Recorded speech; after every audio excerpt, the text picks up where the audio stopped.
Irmãos, o tema desta manhã é a iluminação do Espírito Santo. É uma das doutrinas importantíssimas da fé cristã, que tem como ponto central a obra do Espírito Santo na compreensão das Escrituras. Pois o homem, na sua própria natureza, ele é incapaz de enxergar a maravilhosa palavra do Senhor, né? E o homem, nós olhamos e vemos que o homem é incapaz de entender verdadeiramente a palavra de Deus. E isso é o caso dos ímpios, que não conseguem.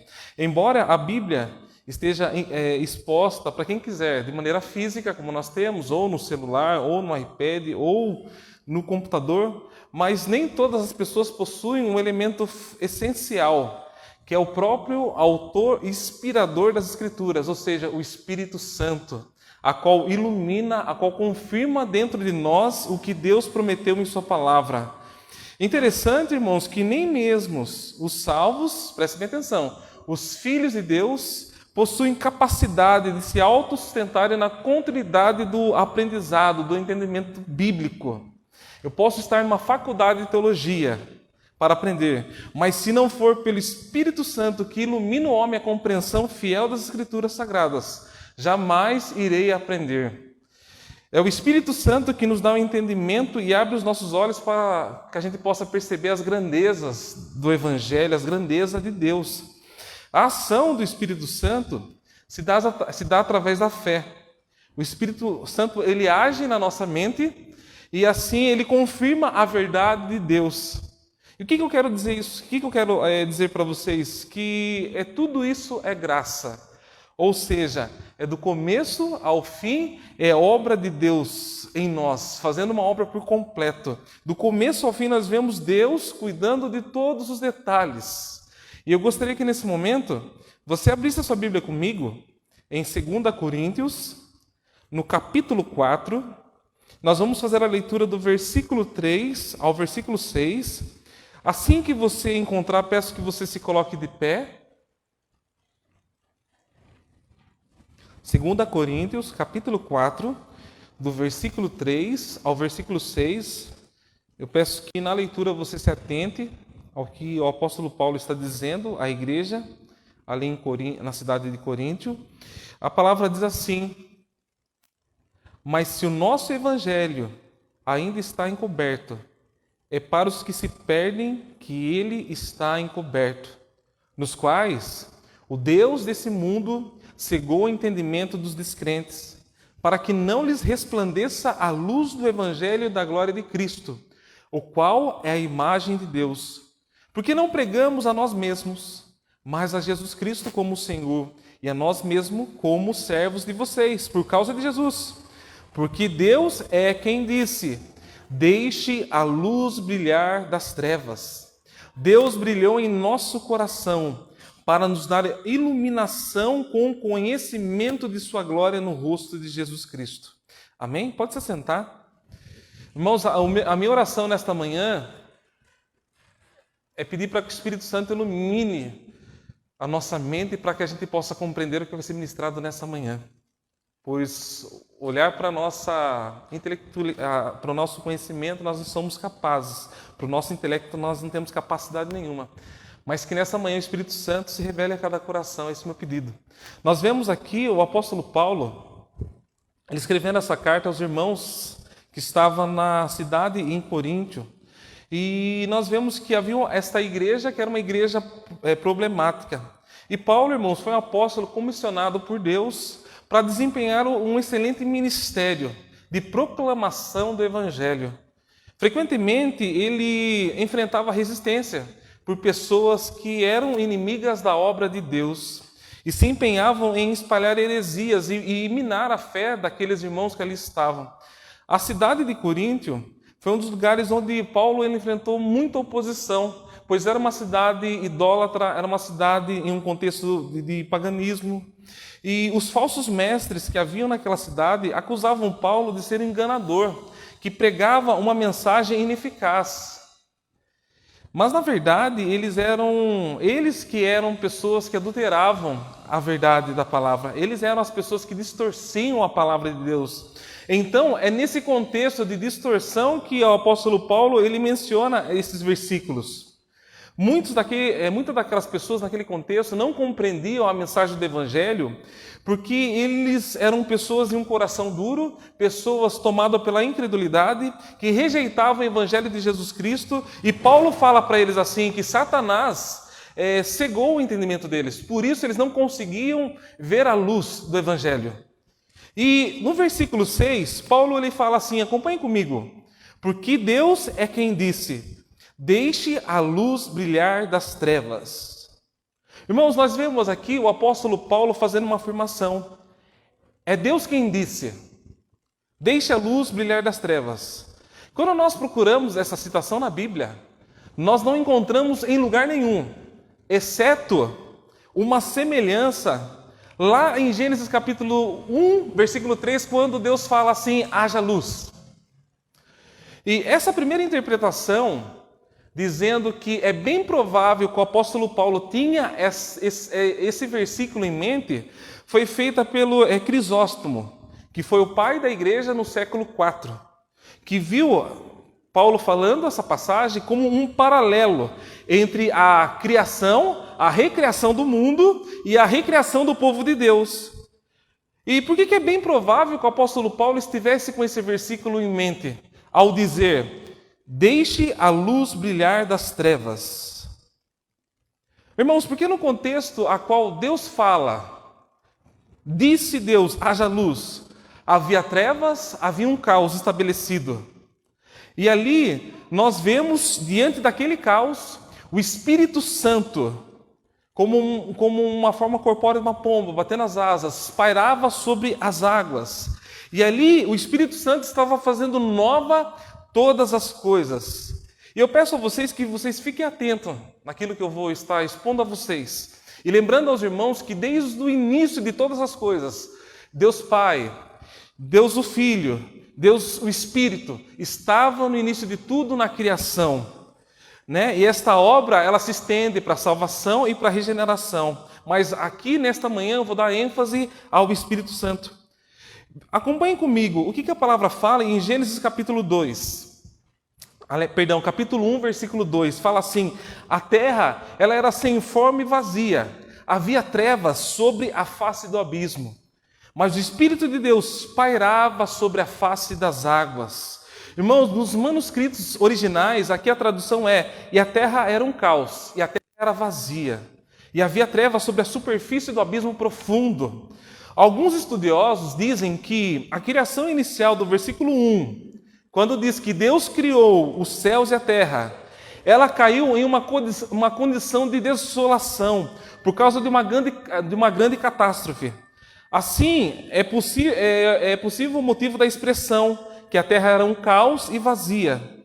Mas assim, algo muito importante, não foi Deus que causou esse caos. E por que eu falo isso?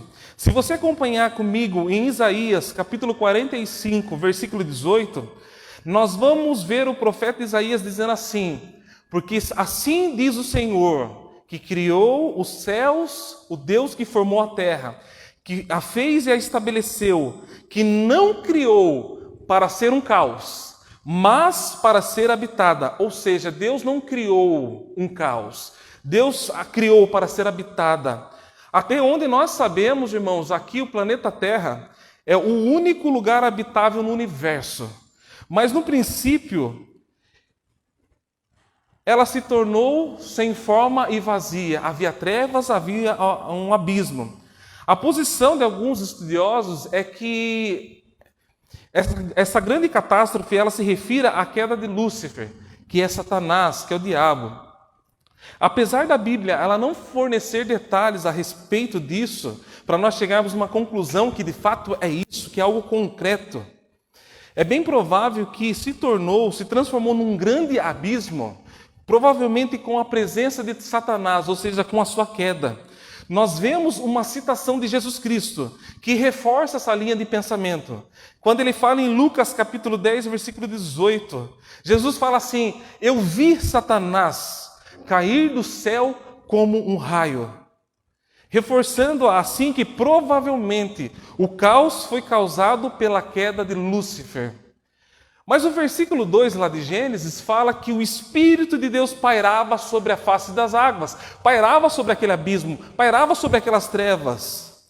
Daí nesse versículo 2, ele termina dizendo que Deus, por meio do Espírito, tornou a terra habitável para o homem.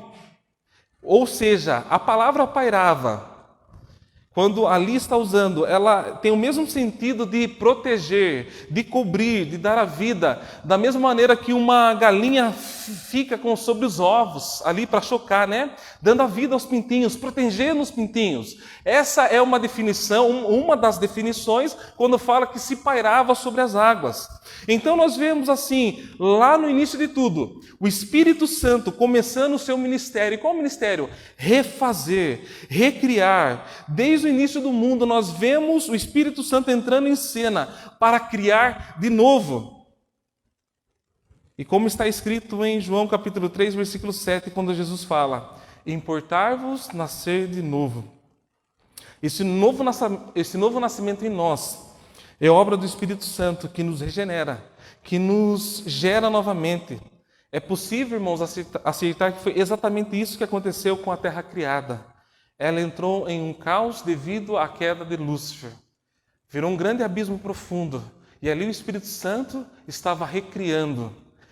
E no versículo 3 fala que Deus disse: haja luz. Era um ambiente de trevas, vazio, com ausência de luz. E pela primeira vez se ouve a voz de Deus. De maneira imediata, a luz surge e rompe no universo, explode sobre aquela escuridão, surgindo então a luz. E assim nós vemos, dando sequência aos versículos, toda a criação sendo criada, organizada. Deus, por meio da luz, Ele dissipa as trevas. É pelo Espírito Santo que Ele desfaz o caos, criando novas todas as coisas no início da criação. Algo que provavelmente tenha sido causado pela queda de Lúcifer. Irmãos, Deus também faz da mesma maneira no homem. Ele elimina na esfera espiritual, por meio da luz do Evangelho, todas as trevas que existem. E o caos que há dentro do homem, Ele desfaz. Assim, o abismo que havia dentro do homem já não existe mais. Porque a luz do Evangelho tem brilhado sobre esse coração, fazendo de nós o quê? Uma nova criação. Por intermédio de quem? Por intermédio do Espírito Santo. Vemos aqui então um paralelo na obra da criação do mundo, onde o Espírito Santo está sobre a face das águas, recriando. Por outro lado, no ser humano, o novo nascimento do povo de Deus, qual é o papel? O papel do Espírito Santo, dando um novo nascimento, recriando um novo ser no povo de Deus. Assim como havia trevas na criação do mundo causado pela queda de Lúcifer, vemos agora trevas na mente de incrédulos, causada agora pela queda do homem. Acompanhem comigo o que Paulo fala no versículo 4 de 2 Coríntios. Entre os quais o Deus desse século cegou a mente dos incrédulos, para que não vejam a luz do Evangelho da glória de Cristo, o qual é a imagem de Deus. Quem é este Deus desse século que Paulo cita? E por que ele coloca essa palavra Deus? Paulo está dizendo aqui de Satanás. Como ele tem cegado a mente dos incrédulos. Irmãos, lá no Jardim do Éden, a partir do momento em que Adão e Eva desprezaram a ordem de Deus para confiar na serpente, quando ela falava ali no Jardim do Éden, não foi bem isso que Deus falou. A serpente, preste bem atenção, a serpente se tornou o Deus deles, o Deus com letra minúscula. Pois em tudo, quando desprezamos a palavra de Deus para ouvir outras vozes, quando não confiamos na palavra de Deus para confiar em outras vozes, fazemos dessas vozes o nosso ídolo, o nosso Deus. Ali eles desprezaram a ordem de Deus. E biblicamente não existe meio termo. Ou servimos a Deus, ou servimos a qualquer outra coisa neste mundo. Quando nós excluímos a voz de Deus para confiar em outras vozes, fazemos delas assim o nosso ídolo. Aonde está o nosso coração? Aonde está a nossa confiança? Temos feito disso um Deus com letra minúscula, o nosso ídolo. E isso pode ser várias coisas: dinheiro, tempo, filhos, marido, esposa. Adão e Eva, portanto, irmãos, eles pecam contra Deus. E o que acontece com eles? Automaticamente eles são expulsos da presença de Deus.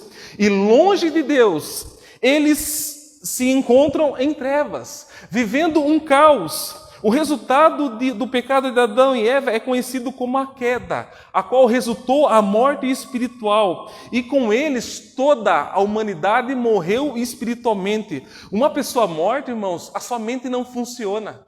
Uma pessoa morta não há compreensão, porque a sua mente não funciona, está morta.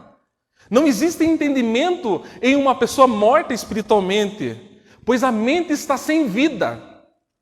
O homem e a mulher, eles foram criados perfeitamente. Eles eram uma criação boa, mas com o pecado, eles se tornaram trevas, um verdadeiro caos. Portanto, toda a humanidade pecou, toda a humanidade se tornou inimiga de Deus. Toda a humanidade ficou cega para as coisas espirituais, porque fez de Satanás o seu Deus. E assim não enxergam a luz do Evangelho da glória de Cristo.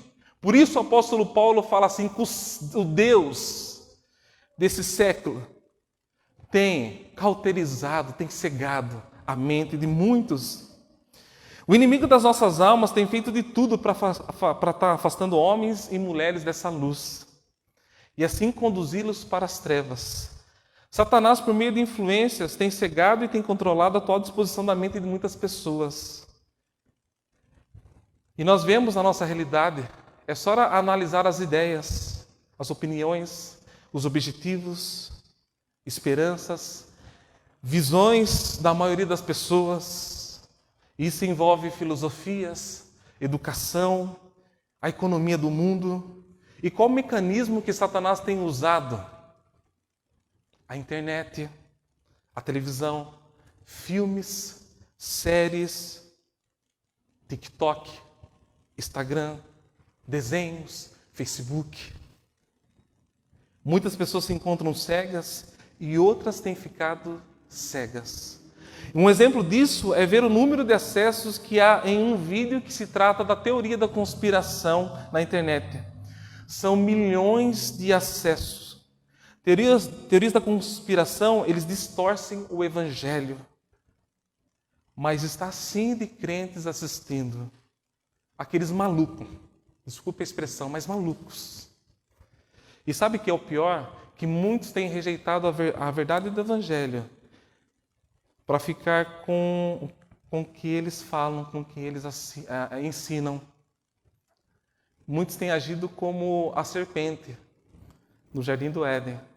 Desprezam a verdade, a palavra de Deus, para dar ouvido às serpentes. Mas, irmãos, como Deus ele é maravilhoso. Como Deus ele é misericordioso, Ele sempre toma a iniciativa. E assim Deus vai ao nosso encontro e faz sua luz brilhar em nosso coração. E quando eu vejo assim Paulo falando, assim é um grande aprendizado para a minha vida. Ele fala assim, Deus brilhou em nosso coração para nos dar a iluminação com o conhecimento de sua glória. Irmãos, Paulo ele sabia muito bem o que estava falando, tanto que ele diz em nosso coração. Ele se inclui nisso, ele fala assim, está falando a respeito de mim mesmo também, sabe? Pois a sua vida antes de ser encontrada por Jesus era uma vida de trevas. Era uma vida a qual havia um caos espiritual. Havia um abismo dentro do coração de Paulo antes dele ser encontrado por Cristo. Paulo vivia com seu coração e mente em trevas, ou seja, ele vivia em uma cegueira espiritual. Irmãos, ele torturava, ele matava acreditando que estava servindo a Deus. A sua mente estava morta por causa do pecado. Portanto, ele não compreendia a verdade de Deus. Olha que interessante, apesar de Paulo ser uma pessoa muito inteligente. Paulo era muito inteligente, com uma mente aguçada. Porém, Paulo ele não compreendia a verdade das Sagradas Escrituras. Ele distorcia o verdadeiro sentido da lei. A sua mente era influenciada naquele tempo? Não! por um vídeo na internet, mas pela tradição farisaica. Até que um dia, no caminho de Damasco, uma luz brilhou na sua vida. Esta luz era tão resplandecente que ele ficou cego 3 dias. E assim Paulo foi alcançado. Assim Paulo recebeu do Espírito Santo. Assim Paulo foi regenerado. A sua visão voltou. E assim ele iniciou o seu ministério proclamando que Jesus Cristo é o Filho de Deus. Por intermédio de Jesus Cristo, Deus envia a sua luz para brilhar em nosso coração, como brilhou no coração de Paulo. E assim efetuar a obra da regeneração. Enquanto Satanás cega a mente humana, Deus ilumina o coração, que é a fonte da vida. Satanás tenta impedir de tantas formas essa iluminação, mas Deus a providencia. A iluminação acontece pela apropriação da mensagem do Evangelho. O ensino apostólico da revelação de Deus em Jesus Cristo é a fonte da luz. O Evangelho é a luz no qual os crentes contemplam a glória de Deus, revelada em Jesus Cristo. E isso se torna real pela obra maravilhosa do Espírito Santo. Irmãos, eu gostaria de contar algo a vocês. Eu nasci em um lar cristão e frequentava todos os cultos. Como nós não tínhamos carro, eu me lembro que nós íamos de a pé até a igreja. Era um trajeto que levava 30 minutos. E sempre eu ia com meu avô, debaixo de um sol escaldante, muitas das vezes debaixo de chuva, cansado. Nós íamos de manhã na igreja, nós íamos de noite na igreja. E durante a minha infância eu escutei por diversas vezes as pessoas falar assim: puxa, como o Rafael é um menino muito educado, nossa, que menino bom. Eu internamente, dentro de mim, eu me achava o máximo. Nós morávamos perto de frente com um riozinho, que era ameaçar chover. Nós, tomado pelo medo, nós levantávamos as coisas para que se a água entrasse nós não perdíssemos os móveis, a televisão, a geladeira, né? Nós ficávamos com medo. E por diversas vezes, por ter nascido num lar cristão, nós fazíamos culto na garagem de casa. E eu, juntamente com meu avô, nós lavávamos o chão, encerávamos os bancos, passávamos uma cera no chão, deixava assim cheiroso o ambiente. Por mais que havia o riozinho ali na frente, que eu cheirava aquele cheiro de esgoto, nós fazíamos de tudo para que o ambiente de culto ficasse cheiroso.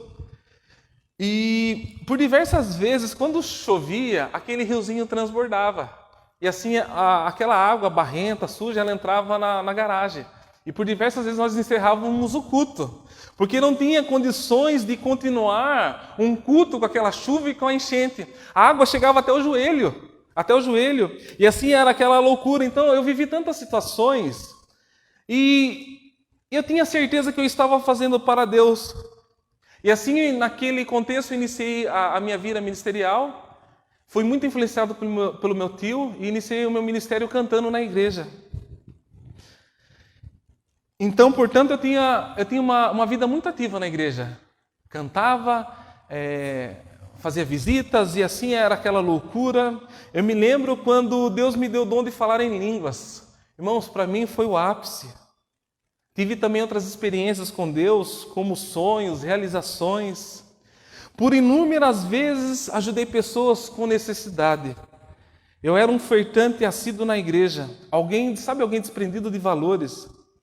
Daí, logo que eu casei, a minha esposa me acompanhava e por diversas vezes no domingo eu trabalhava até 1h da tarde. Eu chegava em casa, era 1h30, almoçava, era umas 2 horas eu estava almoçando e por volta de 4 horas, naquela correria de tomar banho, se organizar, eu pegava o carro junto com a minha esposa, a minha filha, a Rafaela, ainda era um bebezinho, nós andávamos uns 25 minutos até a igreja. E chegávamos à igreja, o ensaio do louvor era às 5 horas da tarde, e nós chegávamos em casa, acabava o culto, chegávamos em casa às 11 horas, 11h30. Então era muito cansativo, era algo muito frenético, e eu vivi isso durante 10 anos da minha vida. Nós levávamos a minha filha Rafaela, minha esposa preparava comidinha, e nós ficávamos das 3 horas até 11, 11 e pouco fora de casa, todo domingo, de segunda a segunda eu trabalhando, aquela canseira, né? Mas aquela alegria de fazer. E certo dia, irmãos, quando Deus me direcionou para a PIB, eu estava sentado nesse banco. Logo no início da igreja, acredito que uns 6 meses que a igreja tinha sido inaugurada aqui, e era um culto que estava falando a respeito da igreja perseguida. Quem estava com a palavra não era o pastor Alex, era o Rafael, marido da Pétala. Acredito que todos que estão aqui não conheçam. Era nítido que ele, ao pregar a palavra, era uma pessoa inexperiente, era uma pessoa que estava tendo sua primeira oportunidade de pregar o Evangelho, mas ele abriu a Bíblia em 1 Coríntios capítulo 13, e eu gostaria de ler a vocês, que fala assim: mesmo que eu falasse a língua dos homens e dos anjos, mas não tivesse amor, seria como um metal que soa ou como o prato que retine. Mesmo que eu tivesse o dom de profecia e conhecesse todos os mistérios e tivesse todo o conhecimento, e mesmo que tivesse fé suficiente para mover montanhas, mas não tivesse amor, eu nada seria. E mesmo que eu distribuísse todos os meus bens para o sustento dos pobres e entregasse meu corpo para ser queimado, mas não tivesse amor, nada disso me traria benefício algum. O amor é paciente, o amor é benigno, não é invejoso, não se vangloria, não se orgulha, não se porta com indecência, não busca os próprios interesses, mas não se enfurece, não guarda ressentimento do mal. Irmãos, enquanto ali, aquele jovem, ele fazia leitura, eu estava aqui sentado, e eu me encontrei em um profundo arrependimento. Ele começou a ler, eu comecei a chorar. Meu coração começou a queimar enquanto ele fazia a leitura. O Espírito Santo me tocava nesse lugar de maneira silenciosa. E um grande exame da minha vida começou a passar pela minha mente. E naquele momento eu comecei a refletir os anos. E se passou um filme dentro da minha cabeça. E conforme ele fazia aquela leitura, eu começava a enxergar, as escamas dos meus olhos começavam a cair. O Espírito Santo, naquele momento que o Rafael fazia a leitura, o Espírito Santo me convencia da minha autojustiça, da minha vaidade, do meu orgulho. O Espírito Santo, por meio da leitura da palavra, mostrava o grave pecado da minha motivação, de sair da minha casa às 3 horas da tarde e voltar às vezes meia-noite, de segunda a segunda fazendo loucura, sacrifícios, mas ao ler daquela palavra o Espírito Santo mostrava para mim a minha real motivação. Apesar de ter crescido em um lar cristão, ter sido batizado, ter recebido o dom de línguas, ter experiências de visão, de ouvir, nada daquilo que eu estava fazendo tinha amor. Porque eu buscava a minha própria satisfação e glória, mas eu não enxergava. Eu estava aqui é porque o ministério tinha se tornado um vício. De alguma maneira, dentro de mim, havia um sentimento de autojustiça, porque eu recebia por diversas vezes pessoas na minha costa, batendo e dizendo: você é um rapaz excelente, você é um rapaz bom. Eu me lembro que diversas vezes minha avó falou assim: este meu neto nunca experimentou esse mundo. Certa vez uma mulher chegou para mim e falou assim: puxa, eu peço a Deus que meu filho seja que nem você. E aquilo alimentava dentro de mim uma autojustiça. Portanto, com tantas vozes, com várias pessoas aplaudindo, eu dentro de mim, eu acreditava muito em mim, uma confiança voltada para mim, e com isso gerava dentro de mim um sentimento de superioridade. Gerava dentro de mim um sentimento que eu era merecedor do céu, um sentimento dentro de mim de arrogância. E eu me lembro que quando ele estava recitando essa passagem, eu comecei a orar, Eu lembro que eu me exortava com a leitura dentro de mim quietinho, eu falava assim: Deus, eu não acredito que eu perdi tanto tempo dentro da igreja. Eu não acredito que eu perdi tanto tempo. Pai, me perdoa. Deus, eu não quero viver essa hipocrisia. Tudo isso que eu vivi foi uma falsidade, uma motivação errada. Irmãos, naquele momento, por meio da palavra, o Espírito Santo, como o vento, passou na minha vida, mudando a minha vida interna, mas também a externa, mudando a minha história. Naquele momento eu fui iluminado pelo Espírito Santo, que soprou sobre a minha mente e me conduziu verdadeiramente para Jesus Cristo. E a partir do momento que Ele me conduziu para Jesus Cristo, ao mesmo tempo que eu fiquei extasiado pela glória de Jesus, ao mesmo tempo eu entrei em pânico de quem eu era de fato. Eu estava espiritualmente doente. E a minha doença era uma cegueira espiritual. Eu estava dentro de uma igreja, mas ao mesmo tempo eu estava tão distante. Mas naquele momento da exposição da palavra, apenas a leitura, o Espírito Santo iluminou o meu coração. O Espírito Santo iluminou a minha mente. Assim dissipou as trevas que havia dentro da minha mente, nos meus olhos. Portanto, naquele momento eu comecei a enxergar. Essa mudança interna mudou minha vida externa. Claro que isso é um processo que ainda continua, porque o Senhor é aquele que começa a boa obra e Ele termina. E esse processo de mudança é até que Jesus venha, até que Jesus volte. Irmãos, foi por intermédio do Evangelho que Deus iluminou a minha vida. O Espírito Santo naquele momento agiu como um holofote que fez brilhar a passagem bíblica aos meus olhos, me dando capacidade de entender o seu verdadeiro significado. Esse mesmo Espírito Santo que iluminou a minha mente e o meu coração, ele iluminou homens durante a história da igreja, como Agostinho de Hipona, que quando ele encontrou uma cópia da Bíblia, e ali ele abriu em Romanos, capítulo 13, os seus olhos fixaram no texto, e ele foi tomado pela culpa e despertado para as coisas de Deus. E o que dizer de Martinho Lutero?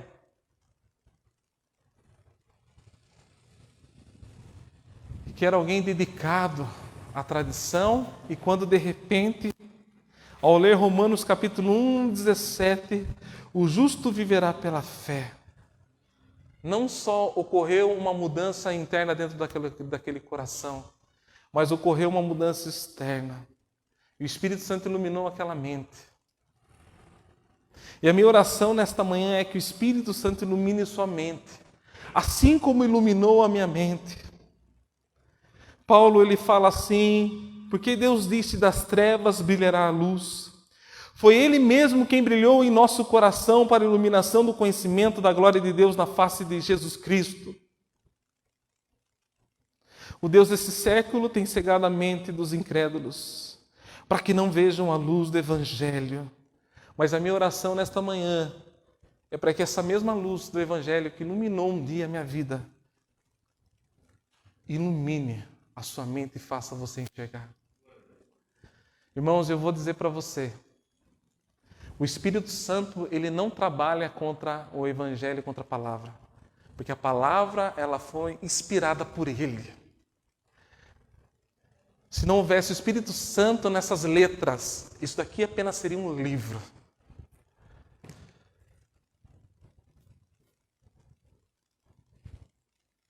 E o que eu falo para vocês, irmãos, quando o apóstolo Paulo está dizendo e falando a respeito da criação, que é algo muito difícil de compreender, e trazendo para o nosso contexto de crentes, ele quer dizer assim que da mesma maneira que havia um caos, havia um abismo, havia trevas, e ali o Espírito Santo ele recriava, ele regenerava, ele estava comunicando àquela igreja, dizendo assim para aquela igreja que aquele mesmo Espírito que criou todas as coisas, junto com o Pai e com o Filho, tem trabalhado, e é o mesmo que através do Pai tem brilhado sobre o coração daqueles a qual é escolhido. E é isso que o apóstolo Paulo está dizendo: olha, você que se encontra em trevas, você que se encontra em um grande abismo, o Espírito Santo tem recriado, tem regenerado, tem lhe dado um novo nascimento. E lá, você andando alguns versículos à frente, nós vamos ver que o apóstolo Paulo ele tem falado assim. Eu gostaria de finalizar dizendo essa palavra dele. Ele fala assim: portanto, se alguém está em Cristo, é nova criação. Nós somos nova criação por intermédio do Espírito Santo.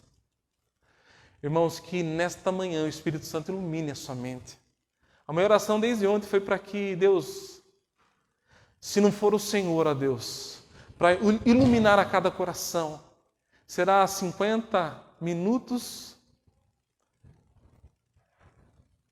perdidos.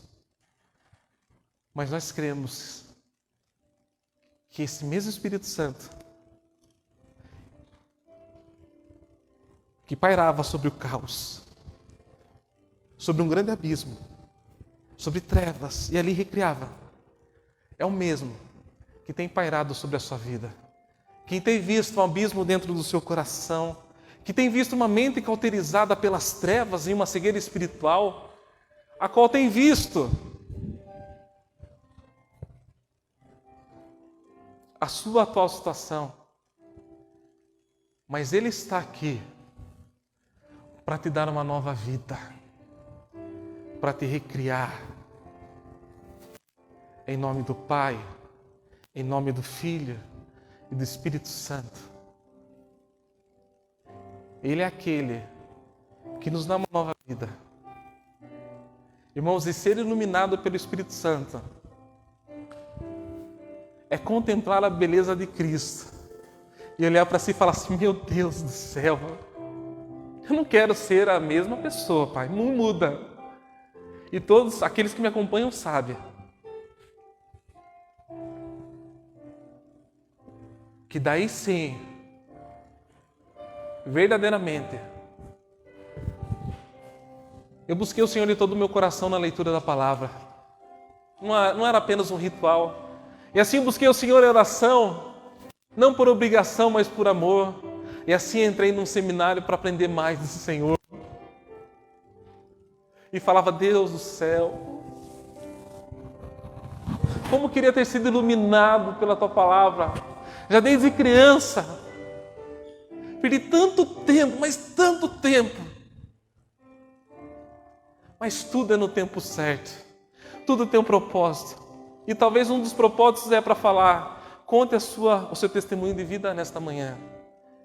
Para dizer que o mesmo Espírito Santo que iluminou lá no começo de todas as coisas, tem iluminado corações, como iluminou Calvino, como iluminou Agostinho, como iluminou Lutero. E assim ele tem conduzido a história da igreja, iluminando homens como Dietrich Bonhoeffer, como nos tempos atuais, tantos homens, porque é o Espírito Santo que nos guia, que nos conduz.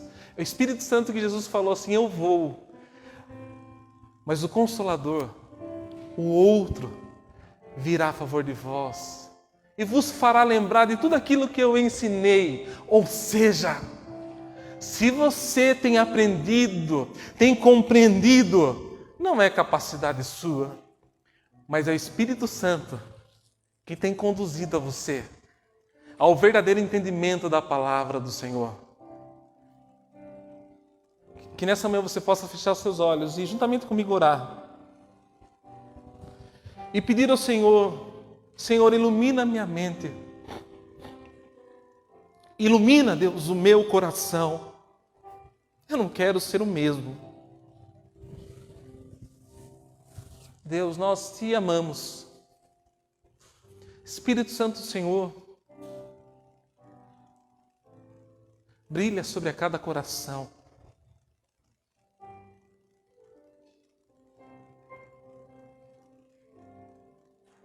Que o teu poder vá sobre cada coração nesse momento. Pai, assim como aquele culto, marcou a minha vida, mudou a minha história, afetou, ó Deus,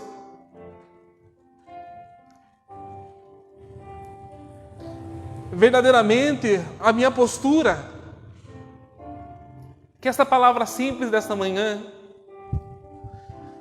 mude verdadeiramente corações, mude famílias, mude a conduta de um pai, a conduta de uma esposa, de um marido. Que teu nome seja glorificado.